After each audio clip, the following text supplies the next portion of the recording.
All right, good morning. It is wild how cyclical things come in. What I mean is, I can't tell you when's the last time I had to change a drain valve, and now I've changed 2 a week for the last month. This valve we adjusted, and it held for a little while, but then it slipped back again. So we were hoping to not have to replace the whole valve, but there it is, and we will. So first things first, we grab this, we wrench it. All right, once you break this, there's 4 9/16 bolts. Listen, I'm gonna show you. This has gotta be our little secret, okay? This is the trick to doing this. Because as you try to wrench this, there you put it on. As you try to wrench it off, this just wants to flip up. So what you do is you get the big boy, you put it here, you put your knee there, and then with your right hand you push down on this one. And now you're using gravity and leverage to pop that. So once that's done, oh no, where's the flathead? It's not here. I generally will use a little flathead just right there and give it a pop.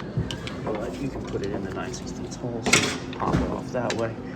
I also turn this switch off because that will make it that even if we pull these, the motors won't engage. Next step, this comes out, okay? You may have a hard time getting this broken the first time, and I'll tell you the key is there's 2 flat spots right there. And the key is this climb narrow grab, because that gives you the perfect bite just on the lip. So when that comes out, you pull this safety probe off, take this nut off, pull the handle, then we'll go get the big guns. All right, a precautionary tale. One, don't lose sight of what goes where. It's a vinyl washer, 2 regular washers, but here's the precautionary part. Whew, you can hear I'm winded because I'm old. That socket and the 30-inch driving bar creates more torque than you can imagine. I have not experienced it, but I have been told by one who has, when you don't realize the amount of torque you're producing and you're really going, like really trying to get one more turn, you can break the weld off of the pot and then you're screwed. So I was pretty tight coming around 6 o'clock last time, and I was worried I might not have enough, but we got it there. Okay, so when this was off, we had a good look at that it's seated. Put a dab of Loctite on that and really wrench it. Wrench it so it's tight to pull. It still moves, but it's tight, because otherwise that'll back out. So this is back on. Saw that? Fire! Just want to make sure we didn't unhook anything in our moving and our janking. Let's go ahead and fill this with water quick. Make sure it holds. So we're actually filling it with oil because they just boiled it out because they knew I was coming. I've got the valve closed, but I've also got a plate underneath this, so if it were leaking and dripping, it wouldn't be there, which is not. But I also want to point something out. So look how this rod is missing right here from that grate, and look at how the probe is just all beat up. I mean, it's a $200 probe, and they're beating it up with the baskets because they don't want to buy another. I have a $10 source of those, but they don't want to buy another $25 grate. We see it every day. I sell dozens of thermostat probes every single month because of grates. And I'll send them the link to the grate and be like, hey, you need to order that.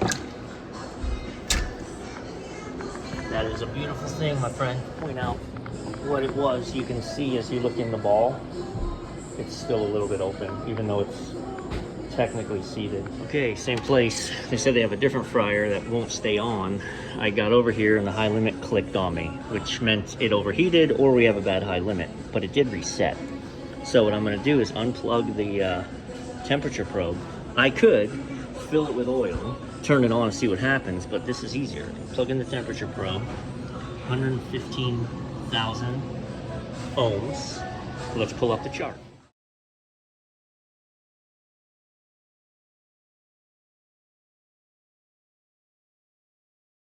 So to be honest, the temperature probe seems responsive. Temperature probe was I just put my hand on it and warmed it up. It's reading what, about 68 degrees. It's a nice shiny new field piece, huh? My old one stopped reading ohms. So yeah, I don't blame the probe. I put my hand on it, she warmed up. She's going back to 69, which is, it's cold in here this morning. I'm gonna fill it, see. I'm gonna fill it with water first, see what we can get out of it, what happens. See if the high limit trips at some point, and we just have a funky high limit, or what. So we're gonna change both. Look at this temperature probe, look how hammered it is. And look at the wire on the high limit. So I don't trust that anymore. So it's kind of in the best practices when you change a thermostat to change a high limit anyway. I don't always do it, depending on if I feel like it's still dependable. But in this case, I just want to change them both. We've got thermostat high limit. They're both beat up. We know we're having intermittent dropout problems with this unit. Let's just clear it up.